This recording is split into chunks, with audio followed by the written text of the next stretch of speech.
¿Sabías que una de las mayores distorsiones históricas sobre la Biblia fue utilizada para justificar crímenes contra la humanidad? La historia de Cam, hijo de Noé, ha sido manipulada durante siglos para respaldar narrativas de opresión y esclavitud. ¿Pero qué dice realmente la Biblia sobre él? ¿Cuál fue su verdadero papel en la historia de la humanidad?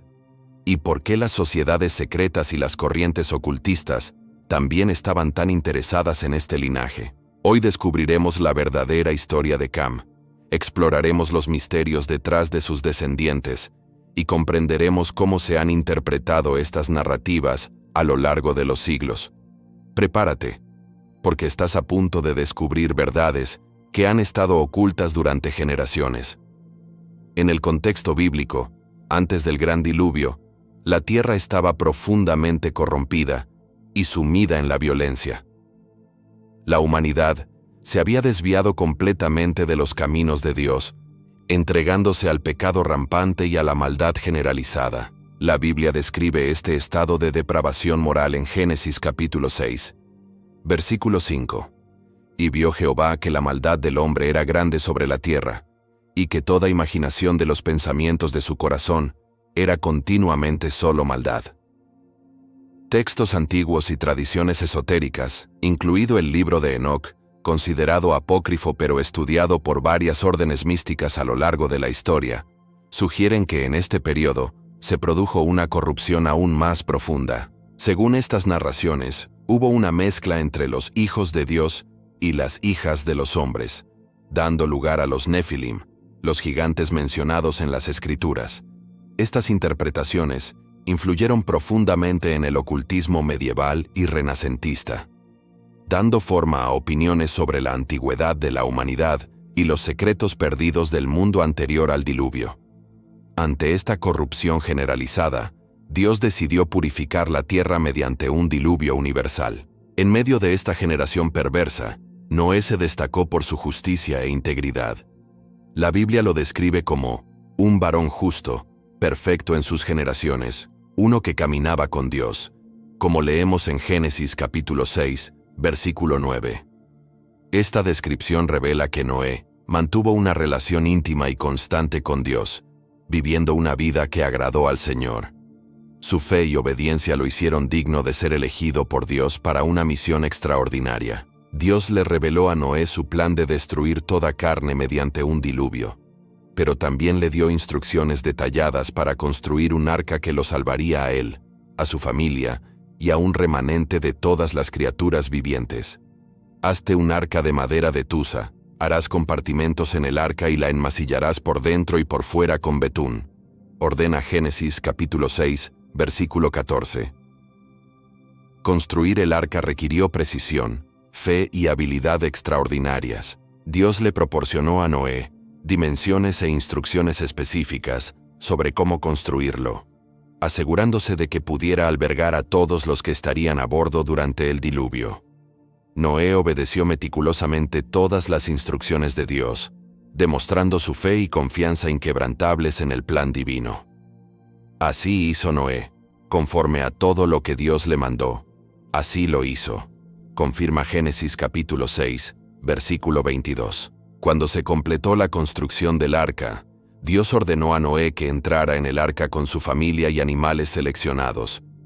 Y Jehová dijo a Noé: «Entra tú y toda tu casa en el arca, porque te he visto justo delante de mí en esta generación», dice Génesis capítulo 7, versículo 1.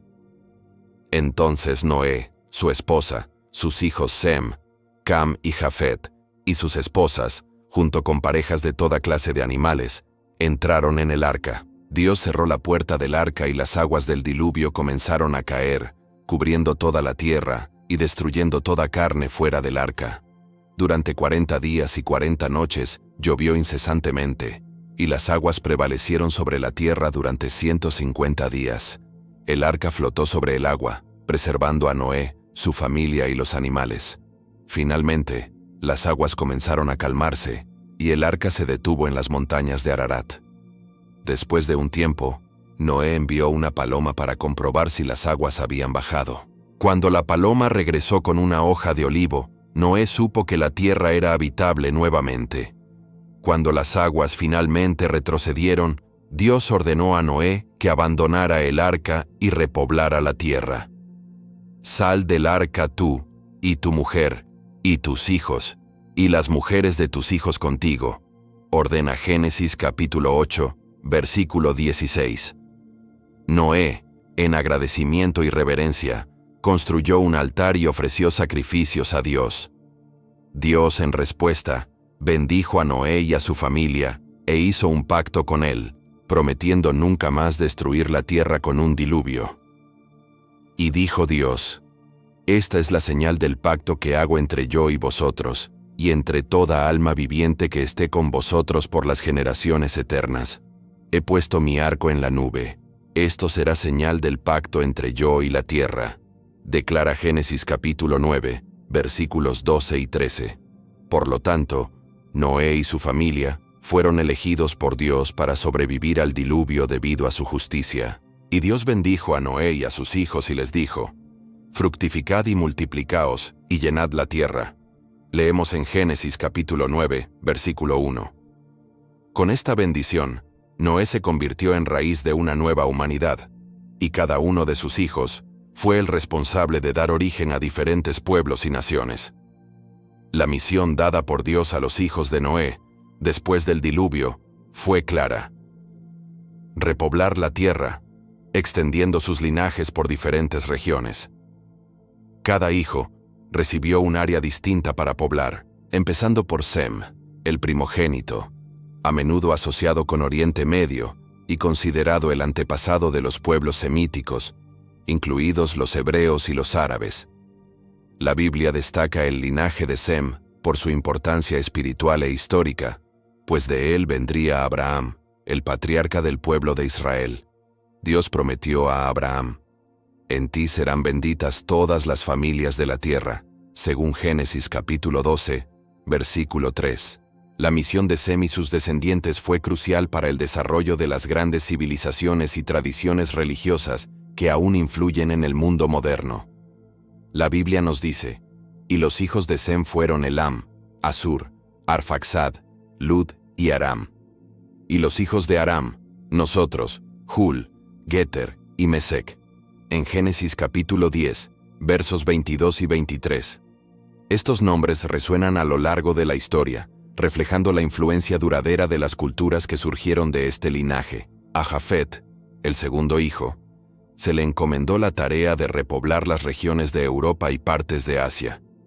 Sus descendientes a menudo se asocian con varias naciones europeas y asiáticas, lo que refleja la expansión y diversidad de culturas que surgieron en estas áreas. La Biblia cita: Y los hijos de Jafet, Gomer, Magog, Madai, Javán, Tubal, Mesec y Tiras, en Génesis, capítulo 10, versículo 2. Estos nombres indican una amplia extensión geográfica, lo que refleja la diversidad de culturas y civilizaciones que surgieron bajo el linaje de Jafet. La Biblia también dice: Engrandezca Dios a Jafet, y habite en las tiendas de Sem, y sea Canaán su siervo. En Génesis capítulo 9, versículo 27. Este versículo resalta no solo la bendición de Jafet, sino también la interconexión entre los linajes de los hijos de Noé, cada uno de los cuales desempeña un papel único en el entramado de la historia humana. Cam, el tercer hijo, tenía un encargo especial: repoblar las regiones de África. El linaje de Cam es de particular interés para la historia de los pueblos africanos, ya que sus descendientes dieron origen a muchas de las civilizaciones antiguas de África. La Biblia enumera: y los hijos de Cam, Cus, Misraim, Fut y Canaán. En Génesis capítulo 10, versículo 6. Estos nombres son sinónimos de grandes naciones y culturas africanas, y cada uno de ellos contribuyó significativamente a la formación de las identidades y tradiciones africanas que conocemos hoy. Los hijos de Noé, con sus distintas misiones, trazaron un mapa de repoblación que celebra la diversidad y riqueza de la creación divina. Las bendiciones y responsabilidades que recibieron de Noé fueron tanto un privilegio como una gran responsabilidad. Cada hijo y sus descendientes desempeñaron su papel en la reconstrucción del mundo posterior al diluvio, estableciendo bases culturales y espirituales que perduran hasta el día de hoy. Cada uno de ellos dejó una huella imborrable en la historia bíblica y la formación de los pueblos y naciones. La Biblia nos dice: y los hijos de Cam, Cus, Mizraim, Phut y Canaán, en Génesis capítulo 10, versículo 6. Estos descendientes son fundamentales para comprender el origen y la expansión de los pueblos africanos y otras civilizaciones antiguas. Comenzamos nuestra exploración con Cus, cuyos descendientes están asociados con Etiopía y Sudán, regiones que fueron hogar de culturas poderosas e influyentes. A Cush se le recuerda a menudo como el progenitor de los etíopes y los nubios, pueblos que desempeñaron papeles cruciales en la historia africana. Uno de los descendientes más notables de Cus fue Nimrod, conocido por su fuerza y capacidad de liderazgo. La Biblia dice: y Cus engendró a Nimrod. Comenzó a ser poderoso en la tierra, en Génesis capítulo 10, versículo 8. Se cree que Nimrod fundó grandes ciudades como Babel, Erech, Akkad y Calne, todas en la tierra de Sinar. Su historia está estrechamente ligada a la construcción de la Torre de Babel, narrativa que ilustra la diversidad lingüística y la dispersión de las naciones. Y aquí encontramos uno de los puntos más fascinantes para el ocultismo y las sociedades secretas. La Torre de Babel representa en las tradiciones esotéricas el intento de la humanidad de alcanzar el conocimiento divino por sus propios medios. Nimrod, en particular, se convirtió en una figura central de varias corrientes místicas, siendo considerado por algunos como el primer gran iniciado en los misterios antiguos, el arquitecto que intentó unir el cielo y la tierra a través de construcciones monumentales. Las órdenes secretas medievales, incluidas ciertas ramas de la alquimia y la masonería especulativa, hacían referencia a Nimrod como símbolo de la búsqueda del conocimiento oculto y la unificación de los pueblos bajo una sabiduría universal. La Torre de Babel es una de las historias más fascinantes de la Biblia. Los descendientes de Noé, liderados por Nimrod, decidieron construir una ciudad y una torre que llegara al cielo, desafiando el orden divino de extenderse y repoblar la tierra. Dios, al ver la soberbia de los hombres, confundió sus lenguas y los dispersó. Se llamó su nombre Babel, porque allí el Señor confundió la lengua de toda la tierra, y desde allí los esparció el Señor sobre la faz de toda la tierra, narra Génesis capítulo 11 versículo 9. Este evento marcó el inicio de la multiplicidad de lenguas y culturas, resaltando la importancia de la obediencia a Dios. Mizraim, otro hijo de Cam, está asociado con los antiguos egipcios. Egipto, con su rica historia y cultura, es una de las civilizaciones más fascinantes del mundo antiguo. La Biblia menciona: y los hijos de Mizraim, Ludim, Anamim, Leabim, Naftuim, Patrusim, Casluim, de los cuales vinieron los filisteos y Caftorim, en Génesis capítulo 10, versos 13 y 14. Egipto es famoso por sus contribuciones en diversas áreas, incluidas la arquitectura, la medicina y la escritura. Las pirámides, por ejemplo, son un testimonio perdurable de la habilidad y el ingenio de los egipcios. El antiguo Egipto también ejerció una profunda influencia en las tradiciones ocultas occidentales. La sabiduría hermética, atribuida a Hermes Trismegisto, figura mítica asociada con el dios egipcio Tot, se convirtió en la base de gran parte del pensamiento esotérico europeo. Los rituales misteriosos egipcios, la magia ceremonial y los jeroglíficos interpretados como lenguaje sagrado alimentaron la imaginación de alquimistas, magos y místicos durante milenios. Los descendientes de Mizraim no solo construyeron pirámides físicas, sino que también erigieron monumentos intelectuales y espirituales que siguen fascinando a los buscadores de lo oculto hasta el día de hoy. La civilización egipcia también jugó un papel importante en las historias bíblicas, interactuando frecuentemente con el pueblo de Israel. Put, el tercer hijo de Cam, es menos detallado en las escrituras, pero se cree que sus descendientes se establecieron en partes de África, incluido el Cuerno de África. Aunque hay menos información bíblica sobre Put, su linaje sigue siendo importante para comprender la expansión de los pueblos africanos. Finalmente, tenemos a Canaán, cuyos descendientes se asentaron en la tierra que pasaría a ser conocida como Canaán, una región de gran importancia bíblica, pero no directamente vinculada a los pueblos africanos. Y Canaán engendró a Sidón su primogénito, y a Het. Leemos en Génesis capítulo 10, versículo 15. Antes de continuar, es necesario aclarar un hecho curioso conocido como la maldición de Canaán, que mucha gente asocia erróneamente con el pueblo africano. La narración de la maldición de Canaán es una de las historias más intrigantes y al mismo tiempo incomprendidas de la Biblia. Después del diluvio, Noé, un hombre de la tierra, comenzó a cultivar una viña. Cuando el vino estuvo listo, Noé lo bebió y sin darse cuenta se emborrachó. En estado de ebriedad, se desnudó dentro de su tienda. Esta escena aparentemente simple desencadenó una serie de eventos que conducirían a una de las maldiciones más comentadas en la Biblia. Cam, uno de los 3 hijos de Noé, vio a su padre desnudo en la tienda. En lugar de encubrir a Noé o actuar discretamente, Cam salió y les dijo a sus hermanos, Sem y Jafet, sobre la condición de su padre. Sem y Jafet, mostrando respeto y sabiduría, tomaron un manto, se lo pusieron sobre los hombros y, caminando hacia atrás para no ver la desnudez de su padre, cubrieron a Noé. Esta actitud contrastaba marcadamente con la de Cam, mostrando una clara diferencia en comportamiento y respeto filial. Cuando Noé despertó de su vino y se enteró de lo que había hecho su hijo menor, pronunció una maldición. Noé dijo, «Maldito sea Canaán, siervo de siervos de sus hermanos», según Génesis capítulo 9, versículo 25.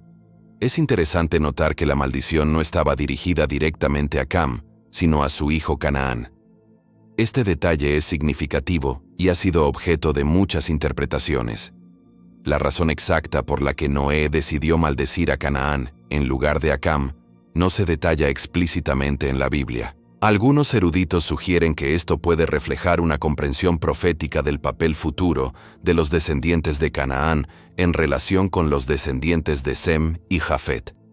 La maldición de Canaán planteó muchas cuestiones teológicas e históricas. Este detalle es crucial, ya que a lo largo de la historia esta maldición se ha utilizado erróneamente para justificar la esclavitud de los africanos, aunque la Biblia no respalda tal interpretación. La maldición, como se describe, era una profecía sobre la futura subyugación de los cananeos por las naciones descendientes de Sem y Jafet. Esta distinción es vital para evitar malentendidos históricos y teológicos. En el contexto bíblico, la maldición de Canaán se manifestó mediante la conquista de Canaán por los israelitas. La tierra de Canaán, ubicada en lo que hoy es Israel y Palestina, estaba habitada por varias tribus cananeas. Dios prometió esta tierra a los descendientes de Abraham, y la conquista de Canaán bajo el mando de Josué fue vista como el cumplimiento de esa promesa. Y el Señor dijo a Josué, «Hoy comenzaré a engrandecerte ante los ojos de todo Israel, para que sepan que como estuve con Moisés, así estaré contigo», declara Josué capítulo 3, versículo 7. Este evento destacó el cumplimiento de la profecía de Noé sobre Canaán. Las malas interpretaciones de la maldición de Canaán, a lo largo de los siglos, han tenido consecuencias devastadoras. Durante el período colonial, esta narrativa fue distorsionada para justificar la esclavitud y el racismo, afirmando falsamente que todos los descendientes de Cam estaban malditos. Es crucial desmitificar esta falsa creencia y comprender el verdadero contexto bíblico. La maldición de Canaán no se aplicó a todos los descendientes de Cam, sino específicamente a los cananeos, y su aplicación se cumplió en la historia bíblica mediante la conquista de Canaán. Comprender correctamente la maldición de Canaán nos ayuda a apreciar la justicia y la sabiduría de Dios y a evitar distorsiones históricas. El relato bíblico no respalda la idea de una maldición racial o étnica generalizada. Más bien, destaca la justicia específica en el contexto de acciones individuales y familiares, y el Señor es justo en todos sus caminos y santo en todas sus obras, afirma el Salmo 145, versículo 17. Esta aclaración es vital para reconocer y promover una lectura bíblica que respete la dignidad de todas las personas. Cam, uno de los hijos de Noé, vivió en una época en la que la longevidad era un sello distintivo de los seres humanos. La Biblia presenta la fascinante longevidad de los patriarcas, indicando que las condiciones previas y posteriores al diluvio permitieron vidas que abarcaron varios siglos. Aunque la Biblia no registra explícitamente la edad que tenía Cam en el momento de su muerte, es razonable suponer que él, al igual que sus hermanos, vivió una vida larga e influyente. La longevidad de Cam y sus hermanos, Sem y Jafet, se puede atribuir a varios factores, incluida la bendición de Dios sobre Noé y su familia después del diluvio. Y Dios bendijo a Noé y a sus hijos y les dijo: fructificad y multiplicaos y llenad la tierra. Leemos en Génesis capítulo 9, versículo 1. Esta bendición no solo les otorgó la responsabilidad de repoblar la tierra, sino que también parece haber prolongado sus vidas, permitiéndoles ser testigos del crecimiento de sus familias y naciones. La larga vida de Cam le permitió ver el desarrollo de civilizaciones y culturas que surgieron de sus descendientes, incluidos los etíopes, egipcios y cananeos. El entierro de Cam es un asunto envuelto en misterio y especulación. Aunque la Biblia no proporciona detalles específicos sobre el lugar de su entierro, tradiciones antiguas y relatos extrabíblicos sugieren posibles ubicaciones. Una teoría popular es que Cam fue enterrado en África, posiblemente en Sudán o Etiopía, regiones asociadas con sus descendientes. Estas áreas son ricas en tradiciones antiguas y monumentos que podrían estar vinculados a los patriarcas bíblicos. Otra teoría sugiere que Cam pudo haber sido enterrado en Egipto, dado el importante papel de sus descendientes, los egipcios, en la historia antigua. Egipto, al ser una de las civilizaciones más antiguas y duraderas, tiene una rica tradición de prácticas funerarias y monumentos que se remontan a la antigüedad. Las pirámides y tumbas del Valle de los Reyes son testimonio de la importancia que los egipcios daban a la vida después de la muerte. Si Cam fue realmente enterrado en Egipto, su tumba podría estar entre estos grandiosos monumentos. La Biblia nos da pistas sobre la importancia de los entierros en la cultura egipcia. Y José hizo jurar a los hijos de Israel, diciendo: ciertamente Dios os visitará, y mis huesos os llevaréis de aquí. Leemos en Génesis capítulo 50, versículo 25, reflejando la profunda conexión entre los patriarcas y Egipto. Además de las teorías sobre su entierro, las tradiciones judía y cristiana mencionan a Cam en varios textos apócrifos y midrashim que ofrecen información adicional sobre su vida y muerte. El libro de los Jubileos, por ejemplo, habla de la vida de Cam y su desaprobación de la elección de Canaán de habitar las tierras de Sem.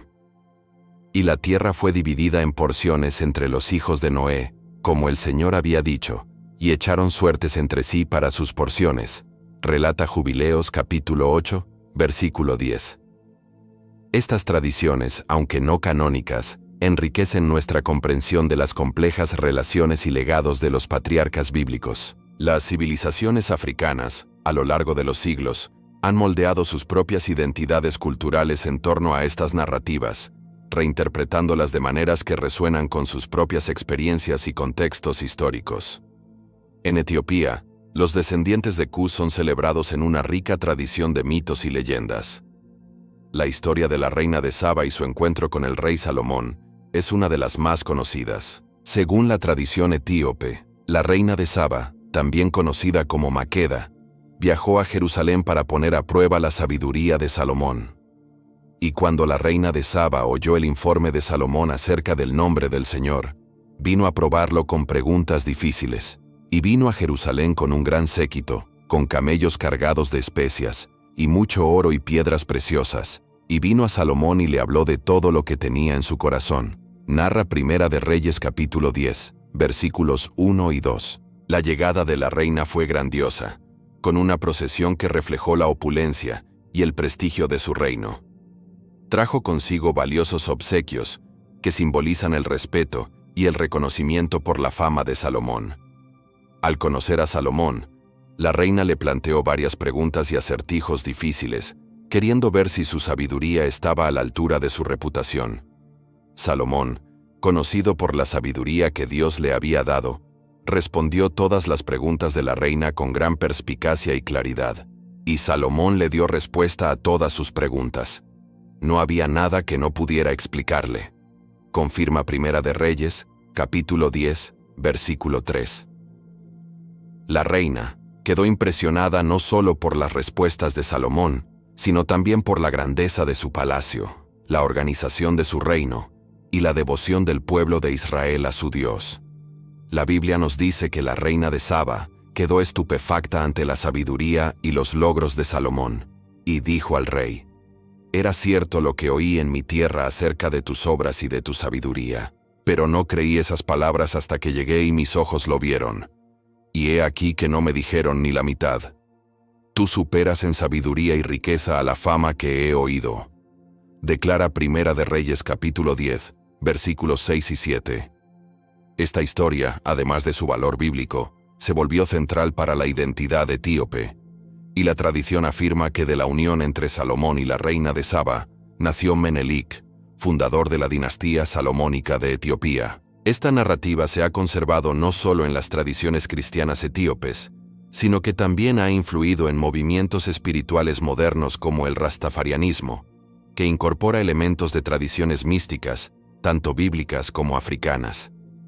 En Egipto, las historias de los descendientes de Misraim están profundamente arraigadas en las mitologías y tradiciones egipcias. Los antiguos egipcios desarrollaron un complejo panteón de dioses y leyendas que reflejan sus creencias y experiencias históricas. La interacción entre hebreos y egipcios, tal como se relata en el Éxodo, es una parte importante de la historia bíblica.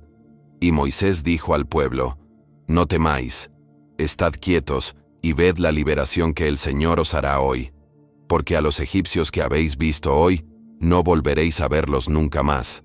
Proclama el Éxodo capítulo 14, versículo 13.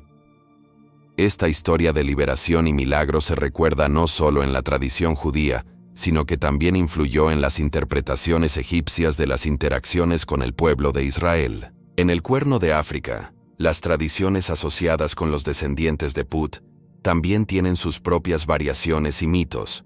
Aunque menos documentados, los pueblos de esta región incorporaron elementos de narrativas bíblicas en sus propias historias y tradiciones orales.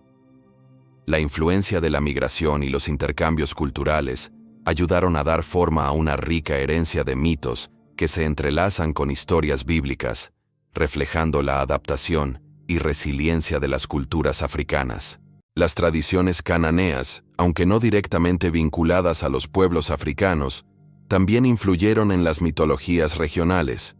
Los cananeos, con sus ciudades-estado y prácticas religiosas, dejaron una huella significativa en la historia de la región, que hoy comprende Israel y Palestina. Sus interacciones con los israelitas son un tema recurrente en la Biblia, que resalta la compleja relación entre conquista y coexistencia.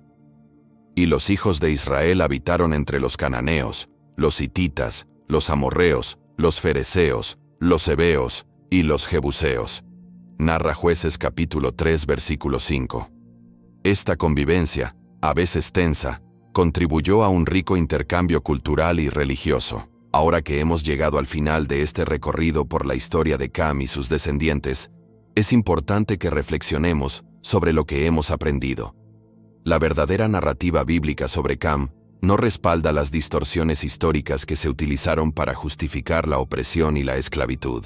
Al contrario, celebra la diversidad de la creación de Dios y el papel fundamental que jugó cada linaje en la formación de la humanidad. Los descendientes de Cam construyeron civilizaciones magníficas y desarrollaron un conocimiento profundo que influyó no solo en la historia secular, sino también en tradiciones espirituales y esotéricas que abarcaron milenios. Desde las pirámides de Egipto hasta los misterios herméticos, desde la sabiduría etíope hasta los intentos de Nimrod de alcanzar los cielos, vemos una herencia rica y compleja que merece ser estudiada con respeto y admiración, no con prejuicios ni distorsiones. La palabra de Dios nos llama a reconocer la dignidad de todas las personas y a celebrar la maravillosa diversidad de la creación divina. Si este video le abrió los ojos a verdades que desconocía, si cuestionó conceptos que tenía sobre la Biblia y la historia, no se guarde esta información. Comparte este contenido con tus amigos y familiares. Haz clic en el botón me gusta para que más personas puedan tener acceso a esta verdad. Suscríbete al canal y activa la campanita de notificaciones para no perderte nuestros próximos videos, donde seguiremos desentrañando los misterios y verdades ocultas en las páginas sagradas. Deja tu comentario a continuación, contándonos qué te pareció este video. ¿Conocías la verdadera historia de Cam? ¿Cómo ha cambiado esto tu perspectiva? Queremos escuchar.